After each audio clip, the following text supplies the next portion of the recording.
back to the comments section. I'm Brett Cooper. All right, so I think you all know that the midterms are rapidly approaching, which means that the government and the media need to instill fear in all of our heart so that they can fight back against this red wave that is just blatantly happening. So obviously, Fauci is back. We've seen him on air a couple of times. He's come out of hiding, and he's claiming that COVID will never go away. We all need to be very scared. This new variant is so infectious and dangerous and all of that. And in case that won't scare you, they have just declared, as of yesterday, that monkeypox is now a national public health emergency. New York Times Politics tweeted about it here and said the Biden administration has declared a public health emergency for monkeypox, signaling that the outbreak poses a significant threat to Americans. Yes, monkeypox, which only really infects a small portion of our population, has only infected 7,000 people in the country so far, and already has a working vaccine. Yes, we all need to be freaked out about it. We're all gonna die. Oh my God, there's nothing we can do about it. Stop it there,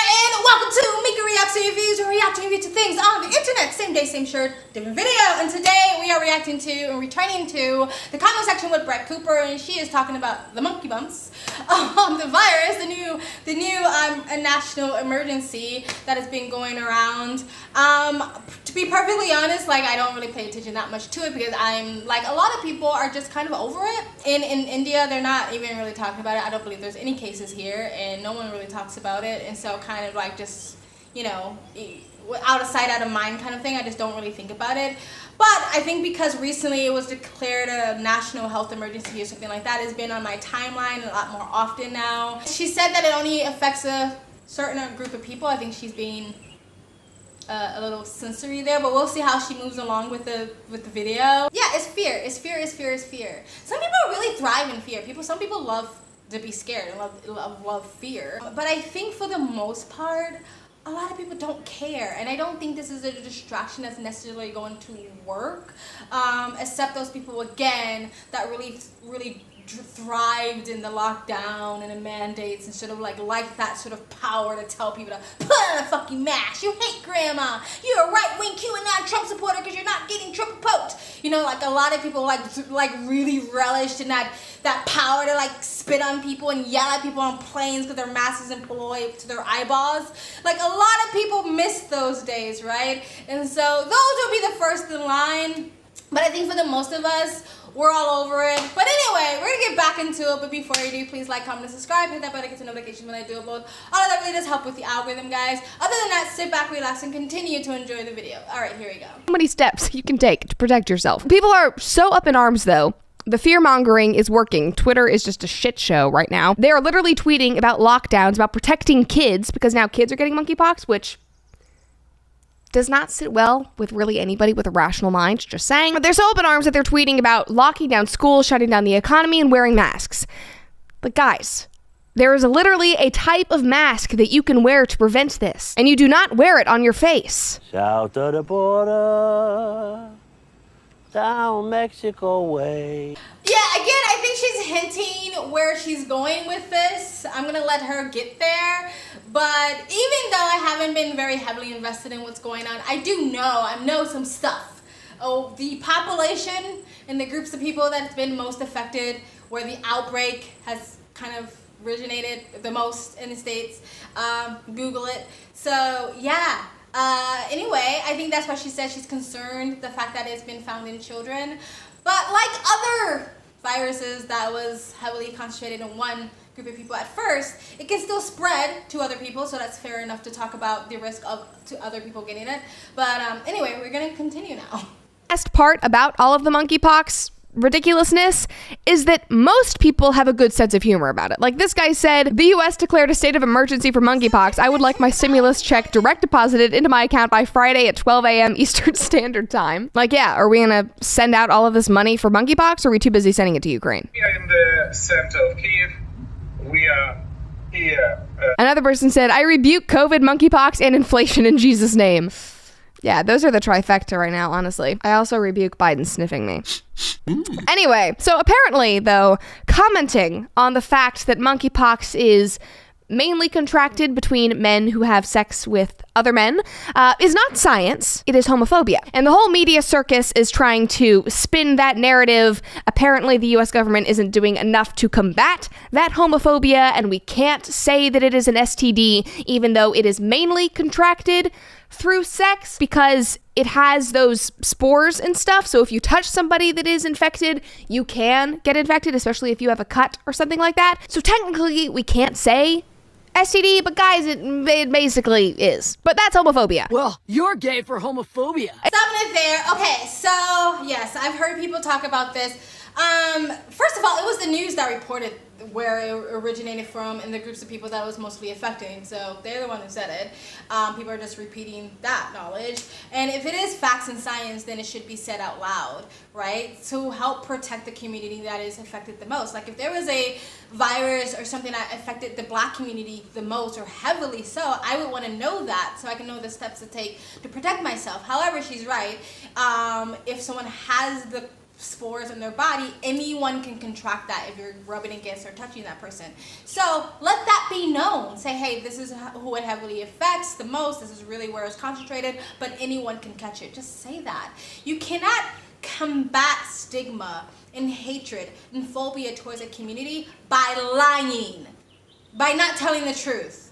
That is not how you combat that. You combat that by just telling people not to be hateful. Like, any disease or any virus shouldn't have a stigma to it. The person who carries it is not a horrible person. You should not hate that person. You should not be violent towards that person, harassing that person. Any type of sickness, disease, mental illness should not be stigmatized, and those people should not be treated any differently than any other human being. But you do not combat that by lying. You combat that by, parents teaching their children or raising their kids right, not to be hateful human beings, right? And so I get why people are like, we can't say this, it's going to cause stigma or hatred, or it's going to cause hate crimes or something like that. If people are hateful towards anyone about a part of the LGBTQ plus community, they are already hateful. Lying to them and covering up the truth isn't going to take away their hate. It's not going to combat their hate. They're going to be hateful regardless, and they will use this excuse to be hateful, but they're already hateful. So yeah, I don't really agree with the whole lying, covering up the truth, not being completely transparent to stop stigma. That's not how you stop stigma, in my opinion. But anyway, let's continue. And then the Washington Post posted this article. It got a ton of clicks. They said, sex is a major driver of the global monkeypox outbreak. But health officials and longtime HIV activists say calls for abstinence don't work. Man, I like how they made it, they said global. It's not global. It's over there. Keep that shit over there. Like, stop trying to get the world to bend the knee to this fucking fear-mongering outrage shit. Like, everybody join in so we can go back into lockdown. Like, no, fuck that shit. That shit's over there. Mainly in San Francisco, leave us alone. sounds a lot like people saying that lockdowns don't work. When did we flip this narrative? Somebody commented and said, 2 weeks to flatten the bumps? Oh God, not this again. But I mean, seriously. They're saying that they want the government to act. Vox did this entire piece about how the US government is failing queer men on how they're handling monkeypox. We need to do more things. But what do you want them to do?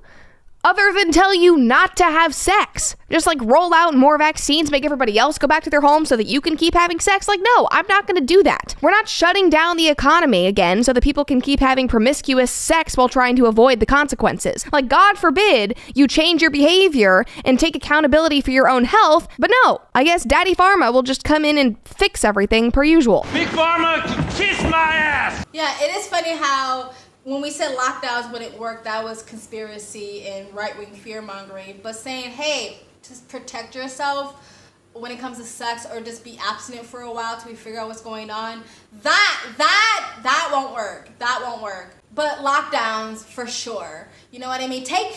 Taking people's ability to make money, earn a living, taking people's livelihoods away, causing people to off themselves, accelerating mental health and offing yourself idolization, accelerating the, domestic violence and child abuse and addiction problems because people couldn't, get to their communities or the counseling or therapy sessions.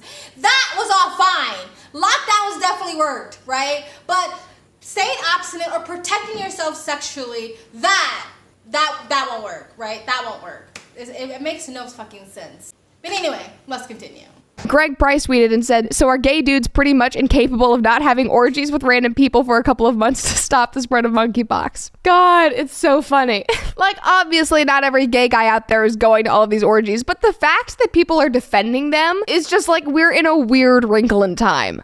I'm just saying. Like, do you people really want to go to orgies that bad? Somebody else said, I'm curious, does public health not understand how badly it's damaging its credibility by blatantly playing favorites? Or is it simply so assured of its power and righteousness that it does not care? Second one. They're so assured of their blatant power or righteousness that they don't care, because it is quite obvious to the people who are objective that they can see that there is an extreme bias. To be fair, the pox is not just spread through orgies, it's just spread through unprotected sex, or sexual contact, or skin-to-skin contact. And yes, she's right, not every gay man goes to bathhouses for orgies.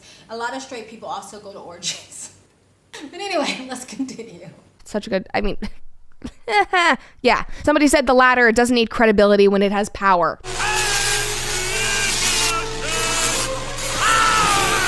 That's basically our media summed up. It can say whatever it wants.